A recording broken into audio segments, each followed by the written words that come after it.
ये सच्ची कहानी उन 158 लोगों की है जो एरोप्लेन से सफर कर रहे थे। टेक ऑफ के पहले ही पायलट को बताया गया सामने का मौसम बिल्कुल क्लियर है, लेकिन जैसे अपनी मंजिल के करीब पहुंचे तो पता चला चाहे जो भी हो जाए इस समय प्लेन को रनवे पर नहीं उतारा जा सका। जैसे भी करके प्लेन को हवा में फ्लाई करते रहने होगा। पायलट लंबे समय तक प्लेन को हवा में फ्लाई करने की कोशिश किया, लेकिन अंत में वह समय आ गया जब न चाहकर भी प्लेन को रनवे पर उतारना जरूरी हो गया, क्योंकि फ्यूल बचा था बहुत ही कम समय का। क्या पायलट प्लेन को तूफान से बचकर रनवे तक ले गया होगा या फिर पैसेंजर को गंवानी पड़ी होगी अपनी जान। कहानी की शुरुआत हुई 25 जनवरी सन 1995 से। अवियांका फ्लाइट 502 अपनी रेगुलर उड़ान की तैयारी में है, जो इस समय मौजूद थी देश कोलंबिया की बोगोटा में। जैसा कि जनवरी का महीना है, इसलिए ठंड रहने वाली है जबरदस्त। मौसम खराब होगा, घना कोहरा होनी आम बात होगी। यह फ्लाइट बोगोटा से मेडलिन जाएगी, जहां कुछ पैसेंजर को उतारने के बाद यहां से निकलेगी देश अमेरिका के John F Kennedy international airport. Flight 12 बजे के बाद टेक ऑफ करेगी। जाने से पहले वह वाशिंगटन डीसी के मौसम की जानकारी दी गई। जब तक मौसम की क्लियरेंस कंफर्म नहीं हो जाती, प्लेन को फ्लाई नहीं किया जा सकता था। कैनेडी एयरपोर्ट से मौसम की इंफॉर्मेशन ली गई। बताया गया वेदर बिल्कुल ठीक है, प्लेन को आराम से लैंड कराया जा सकता है रनवे पर। कैनेडी इंटरनेशनल एयरपोर्ट पर परमिशन मिलते ही प्लेन को जाने की परमिशन दे दी गई। सभी यात्रियों का सामान वगैरह कार्गो डोर में रखा जाने लगा। उस टाइम सभी यात्री एयरपोर्ट पर पहुंच चुके थे, क्योंकि फ्लाइट थी सुबह के वक्त, इसलिए समय पर पैसेंजर प्लेन में आ गए। यदि प्लेन की बात करें तो कैप्टन की उम्र थी 51 वर्ष, जबकि फर्स्ट ऑफिसर थे 28 वर्ष के। इन दोनों के साथ मौजूद हैं 48 वर्षीय फ्लाइट इंजीनियर। तीनों ने एरोप्लेन को मैनुअली चेक किया। 3 कैबिन क्रू के साथ फ्लाइट अटेंडेंट तथा 149 पैसेंजर शामिल थे प्लेन में। प्लेन की यात्रा काफी लंबी चलने वाले थे, इसलिए फ्यूल फुली लोडेड किया गया। सब कुछ क्लियरेंस हो जाने के बाद प्लेन को 1:10 पर फ्लाई करने की परमिशन दे दी गई। इस तरह 1:10 पर प्लेन आखिरकार टेक ऑफ कर ली। इसी दौरान पता चला कैनेडी एयरपोर्ट पर प्लेन को उतारने की प्रक्रिया को पेंडिंग में डाल दिया गया है। मौसम कुछ ठीक नहीं है, पर उन्हें तो खबर मिली थी कि मौसम बिल्कुल ठीक है, प्लेन भी कर चुका है फ्लाई। ये गलती कैसे हुई ये पता चलेगा आगे। हल्की हल्की बारिश होने से एयरपोर्ट पर ब्लैकआउट घोषित कर दिया गया। उस समय न प्लेन उड़ान भर सकती थी न ही लैंड कर सकती है, पर इन सभी खतरों से फ्लाइट 52 अनजान थी। 50 मिनट के अंदर ही 2 बजे प्लेन मिडनिल पहुंच गई, जहां कैप्टन ने चेक किया प्लेन में 9000 किलोग्राम भार जितना फ्यूल ऑलरेडी है। इतना काफी था न्यूयॉर्क तक पहुंचने में, पर प्लेन में फ्यूल रखा जाता था कुछ एक्स्ट्रा ही। बाकी फ्यूल वगैरह लेकर मेडलिन में 1 घंटे 8 मिनट गुजारने के बाद 3:08 पर प्लेन रवाना हुई न्यूयॉर्क के लिए। उड़ान के बाद मौसम बिल्कुल क्लियर है, खतरे की कोई बात नहीं। प्लेन नॉर्मल रूटीन के हिसाब से बढ़ रहा था मंजिल की तरफ। 2 घंटे की यात्रा के बाद प्लेन 5:28 पर Miami air root traffic controller के हवाई क्षेत्र में प्रवेश कर गया। इस समय प्लेन की ऊंचाई थी 10,700 मीटर, पर वहां पहुंचकर थोड़ी ऊंचाई बढ़ाने की जरूरत थी, इसलिए 10,700 मीटर से 11,300 मीटर की गई। अगले 1 घंटे के अंदर ही प्लेन वाशिंगटन डीसी के एरिया में प्रवेश कर गया। अब तक समय हो चुका था 6 से ज्यादा, यानी अंधेरा भी हो गया। कैप्टन वाशिंगटन से आगे की रूट की जानकारी लिए। उन्हें बताया गया मौसम कुछ ठीक नहीं है, प्लेन को कुछ देरी से न्यूयॉर्क की तरफ ले जाया जाए। देरी से जाने का एक ही तरीका है, इस समय मौजूद है जहां प्लेन को वहीं 360 डिग्री गोल गोल घुमाया जाए। कैप्टन ने ऐसा ही किया। प्लेन को आगे ले जाने की बजाय वहीं 360 डिग्री प्लेन को गोल गोल घुमाया गया। प्लेन के निकले हुए 4 घंटे कंप्लीट हो चुके थे। मौसम क्लियर होता तो प्लेन अब तक रनवे के करीब पहुंच चुका होता। पिछले 19 मिनट से कैप्टन प्लेन को एक ही जगह बार बार घुमा रहे थे, लेकिन जब 1.25 मिनट से ज्यादा हो गया तो दोबारा से वाशिंगटन से बात की। कहने लगे कि हम और ज्यादा समय तक फ्लाई नहीं कर सकते, वरना फ्यूल खत्म होने से रनवे तक पहुंचना मुश्किल हो जाएगा।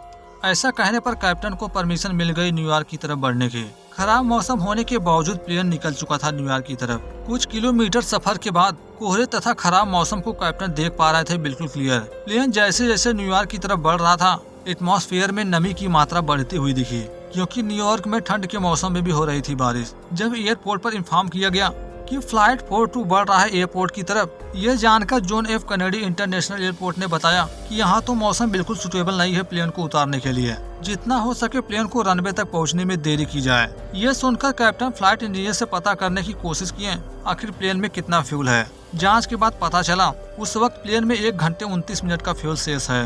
कैप्टन अभी ज्यादा सीरियस नहीं थे, क्योंकि उन्हें पता था एयरपोर्ट पर पहुंचने में अभी आधा से ज्यादा घंटे लगेंगे, तब तक शायद मौसम साफ हो जाए।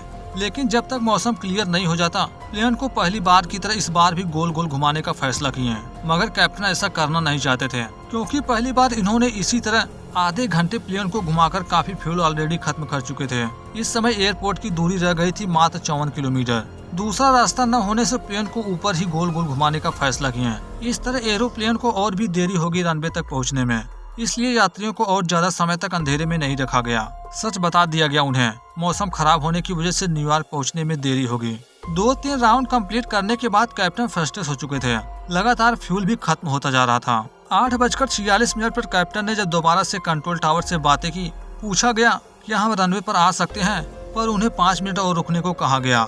रात के साथ साथ कोहरा भी काफी घना था, इसलिए नीचे की विजिबिलिटी बहुत ही कम थी। कैप्टन को मौसम के साफ होने तक इंतजार करना भारी पड़ रहा था। हर सेकंड कंट्रोल टावर से मौसम के क्लियर होने की जानकारी ली जा रही थी। इस बार जब फ्यूल चेक किया गया तो पता चला प्लेन में जितना फ्यूल है, इतने फ्यूल से सिर्फ 30 मिनट फ्लाई किया जा सकता है। कंट्रोल टावर को भी बताया गया प्लेन में ज्यादा फ्यूल नहीं है। अब कैसे भी करके प्लेन की इमरजेंसी लैंडिंग करानी होगी। प्लेन में इतना भी फ्यूल नहीं था कि वहाँ से वह किसी दूसरे एयरपोर्ट पर जा सके। अब तक की सिचुएशन को नॉर्मल देखा जा रहा था, लेकिन कैप्टन ने इमरजेंसी लैंडिंग का अनाउंसमेंट कर दिया। मतलब कुछ भी हो जाए प्लेन को इमरजेंसी लैंडिंग करानी होगी। इस समय प्लेन की ऊंचाई थी मात्र 2100 मीटर। प्लेन को एयरपोर्ट की तरफ ले जाने के साथ साथ ऊंचाई भी कम की जाने लगी, मगर एयरपोर्ट की तरफ से दबाव आ रहा था कैप्टन को जितना हो सके प्लेन को रनवे पर लाने में देरी की जाए। प्लेन के ऑटो पायलट मोड को ऑफ करके प्लेन के सारे मैनुअल को कैप्टन ने खुद अपने हाथ में ले लिया।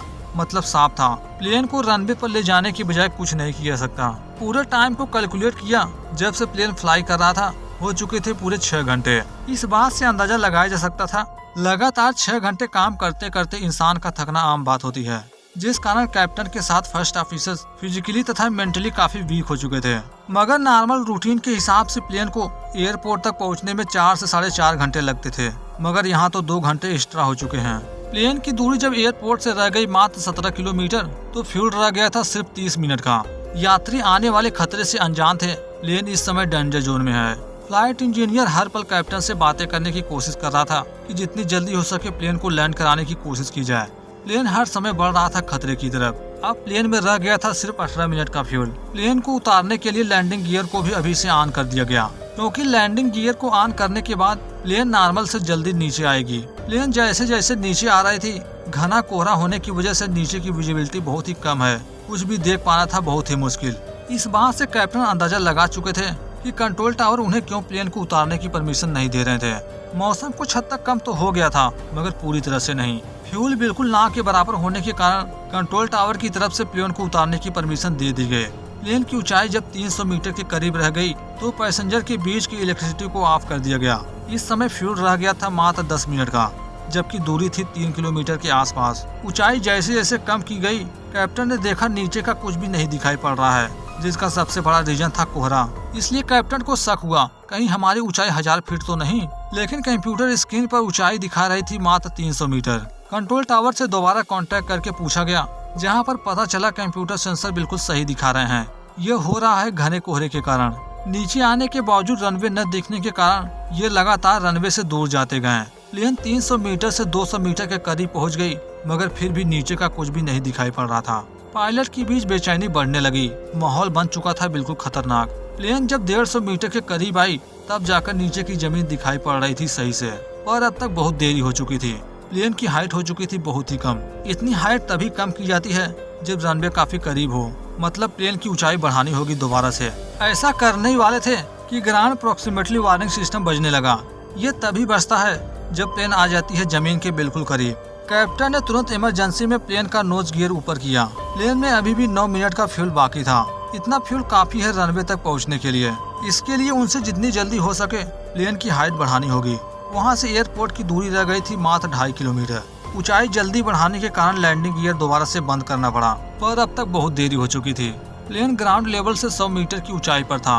प्लेन के फुल पावर का इस्तेमाल करके ऊंचाई बढ़ाने की कोशिश की गई, जिस कारण प्लेन में टर्बुलेंस बढ़ने लगा। अब तक प्लेन के फ्लाई करते हुए हो चुके थे 6.5 घंटे।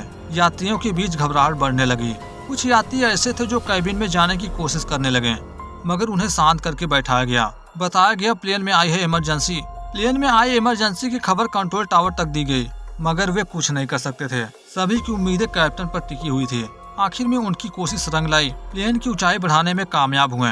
लेकिन प्लेन की ऊंचाई जैसे जैसे बढ़ाई गई, दोबारा से नीचे की विजिबिलिटी बिल्कुल खत्म हो गई। नीचे का कुछ भी न दिखने से दोबारा प्लेन रनवे के करीब जाने की बजाय जाने लगा दूर। कंट्रोल टावर से बताया जा रहा था हर समय पर उन्हें जल्द से जल्द रनवे तक पहुंचना होगा, क्योंकि फ्यूल खत्म हो सकता है कभी भी। फ्यूल रह गई थी मात्र 8 मिनट की। अगले कुछ ही मिनटों में फ्यूल रह गई जब 3 मिनट की, तो सभी की सांसें थम सी गई। अगले सेकंड फ्यूल की वार्निंग बजने लगी। कैप्टन समझ नहीं पा रहे थे आखिर किया क्या जाए। तभी अगले ही पल 2 इंजन बंद पड़ गए। अगले सेकंड आखिरी 2 इंजन और भी बंद हो गया, मतलब फ्यूल खत्म हो चुका है पूरी तरह से। अभी भी एयरपोर्ट की दूरी 1 किलोमीटर से ज्यादा थी। इलेक्ट्रिसिटी कट होने से कंट्रोल टावर से भी कांटेक्ट टूट गया। इस तरह 9:34 पर प्लेन लॉन्ग आइलैंड के उत्तरी तट पर जाकर क्रैश हो गया। पर यह टक्कर ज्यादा भयानक नहीं थी। जैसा कि प्लेन की हाइट पहले से कम की गई थी, प्लेन जिस जगह पर क्रैश हुआ था पूरा एरिया पेड़ पौधों वाला था। आसपास मौजूद थे कुछ घर भी, मगर प्लेन की क्रैश पेड़ के बीच ही हुई। रेस्क्यू टीम को उस जगह पहुंचने में करीब आधे घंटे लग गए थे, जहां पता चला प्लेन के दोनों विंग पूरी तरह से डैमेज हो चुके हैं। इस दुर्घटना में 8 क्रू मेंबर तथा 65 पैसेंजर की डेथ हो गई थी। रेस्क्यू टीम जब वहां पहुंची तो आधा से ज्यादा यात्री सीट पर ही बंधे हुए थे। सभी को तुरंत अस्पताल पहुंचाया गया। जांच की जिम्मेदारी नेशनल ट्रांसपोर्टेशन सेफ्टी बोर्ड को दी गई। जांच के बाद पता चला हादसे का रीजन खराब मौसम था, पर स्टार्टिंग से ही कैप्टन को आधी इन्फॉर्मेशन दी गई थी, क्योंकि मिडलैंड से निकलते वक्त फ्लाइट क्रू मौसम संबंधी जो जानकारी दिए थे उन्हें दरअसल वह 10 घंटे पुरानी थी, वरना उन्हें तभी पता चल जाता मौसम के खराब होने का। शायद से तब फ्लाइट को डिले भी कर दी जाती। ऐसा हुआ होता तो आज 73 लोगों की जानें नहीं जाती। फ्लाइट डाटा रिकॉर्डर को डिकोड करके ये भी पता चला कैप्टन की तरफ से कोई भी गलती नहीं थी। उन्होंने की थी पूरी कोशिश। जिस तरह एक गलत इन्फॉर्मेशन इतने बड़े हादसे का रीजन बना, इसी तरह का कुछ हादसा हुआ था इस हादसे के 1 महीने पहले सन 1995 में ही, जिसके बारे में बात की गई है इस वीडियो में। Thanks for watching this video.